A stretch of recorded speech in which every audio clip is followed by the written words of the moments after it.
Daring in the Desert, Chapter 14.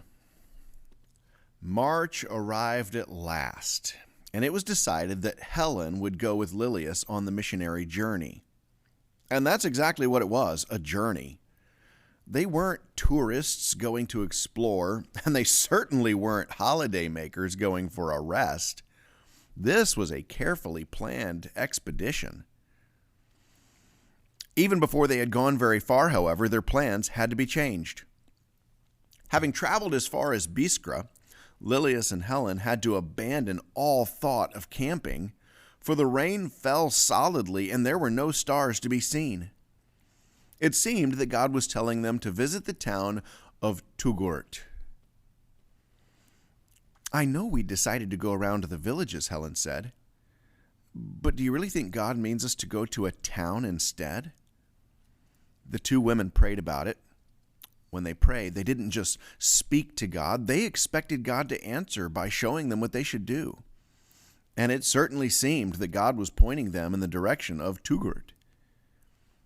"It's God's way that matters," Helen said, "not ours." And Lilius completely agreed. Before beginning their journey to Tugurt, Lilius did what she often did. She took out her small box of paints and her sketch pad and sat down in the little folding seat that she carried with her. Helen came to look at what her friend was going to paint. "Isn't that amazing?" said Helen. "And I didn't even notice it." After rain, the desert breaks into bloom almost immediately. Lilius smiled. "I just love looking for the very first flowers. Their seeds lie there, sleeping until the rain comes. Then, by the next day, there are tiny leaves and even tinier flowers in bloom. If we were to come back here tomorrow, there would be a yellow carpet of miniature flowers where a week ago there was nothing but hot, dry sand."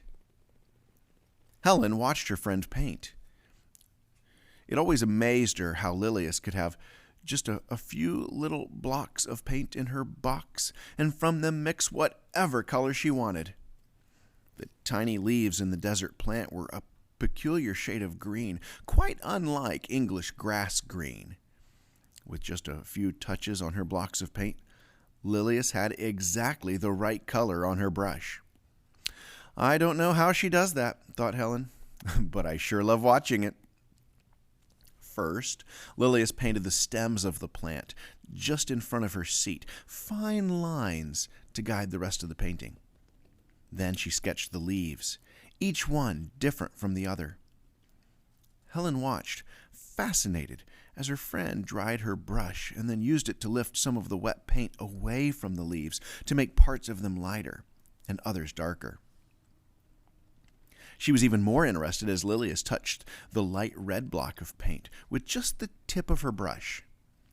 Very carefully, while the leaves were still wet, the artist touched several of them and waited as the color merged with the green and changed it. "Those leaves aren't red," Helen thought. And then looking more closely at what was being painted, she saw that, wait, there is a little pink tinge to some of them. "I would never have noticed that had Lilius not painted it in," she decided. As she watched, Helen knew that although she enjoyed drawing and painting, it was her friend who was the real artist, and she was right. In the lid of her paint box, Lilius mixed a tiny amount of the green she had made with a light yellow color that reminded Helen of England and of primroses. Using exactly the same technique she'd used for the leaves, Lilius sketched tiny flower petals and then lifted some of the wet paint off with her dry brush. Then she used light red to paint the veins on the petals. As Helen watched, a little more green was applied to the stems to darken them. Lastly, Lilius painted the jaggy thorns along each stem. "It's interesting that so many desert plants have thorns," commented Helen. "But I think I understand why God made them like that. If they didn't have thorns, they'd be eaten as a tasty meal by whatever animals came along. And I guess after the seeds have waited so long in the baking desert heat, Well, they deserve to live longer than that, don't they? Lilia smiled at her friend. Beauty and thorns go together, don't they? For example, the Christian life is very beautiful. What could be more beautiful than living day by day knowing that Jesus is with us? She asked. But there are thorns among that beauty. Sad times, pain, and suffering as well, aren't there? But I think of the beauty after life here is over, Helen pointed out. When we go to heaven, there will be no pain or sadness. There'll be no thorns there. That really will be beautiful, agreed Lilius. And most beautiful of all will be seeing Jesus face to face. Imagine that. Helen was silent for what seemed like a long time.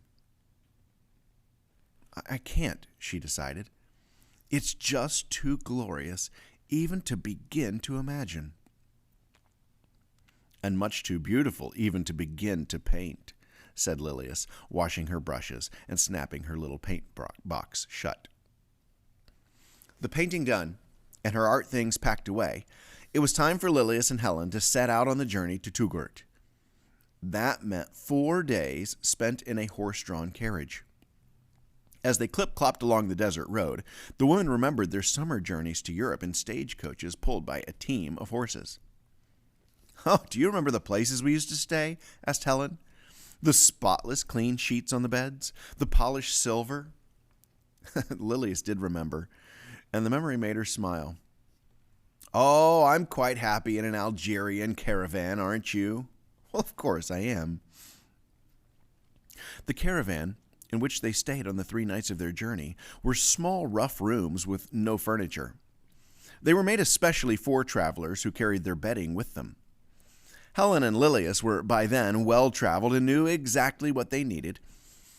Each night, after unrolling their mats on their beds, canvas stretched over low frames is all a bed was, after reading their Bibles and praying, they lay down, and exhaustion sent them to sleep before the noises of the night had any chance of keeping them awake. In her diary, Lilius tells us about Tugurt. Tugurt was reached at last, and with a sunset over the desert. It is real desert here. The sand is fine and soft and deep. The streets are strange places. Roofed in twill, they're more like twilight tunnels at the brightest and often quite dark for a bit, even in broad daylight. We got into a good many houses by the help of Abdullah, a guide who had come with us. Meet Abdullah. It was a strange thing for 2 women, especially 2 white women, to be traveling in the desert. For that reason alone, they would have needed to pay a man to be with them, and that man was Abdullah. Traveling wasn't safe for a whole number of reasons, one of them being that there were bandits in the desert. The 2 missionaries needed a guide to keep them safe in bandit territory. They also needed a guide because it would have been very easy for Lilius and Helen to get lost. Sand looks like sand, whatever direction you look in. Sand hills, unlike ordinary hills, they change their shapes. You can have a sand hill with pointed peaks one day, and the next day the peaks will have blown flat, and the same sand hill will have a rounded top. So Abdullah was needed because he knew the land, and he knew how to take the women where they wanted to go. He was also needed for another reason, too. If 2 strange white women had arrived in a village on their own, they wouldn't have been welcomed into people's homes. With Abdullah there to explain that they were harmless and just wanted to tell them stories, they were sometimes invited in. Even when they were not, men and children would speak with them in the street. If they wanted to speak with women, there as elsewhere, they had to be invited into homes. For a few days, the missionaries worked in Tugurt, telling people about Jesus and handing out Christian booklets to the men they met. Nearly always they were taken eagerly. Often, the day after books were given out, men would wait for Lilius and Helen in the streets to ask for other stories because they'd read the first ones completely through the night before. Of course, the missionaries were always happy to give out another story about Jesus. The good thing about using books in missionary work was that they could be read over and over again long after Lilius and Helen had moved on to another place.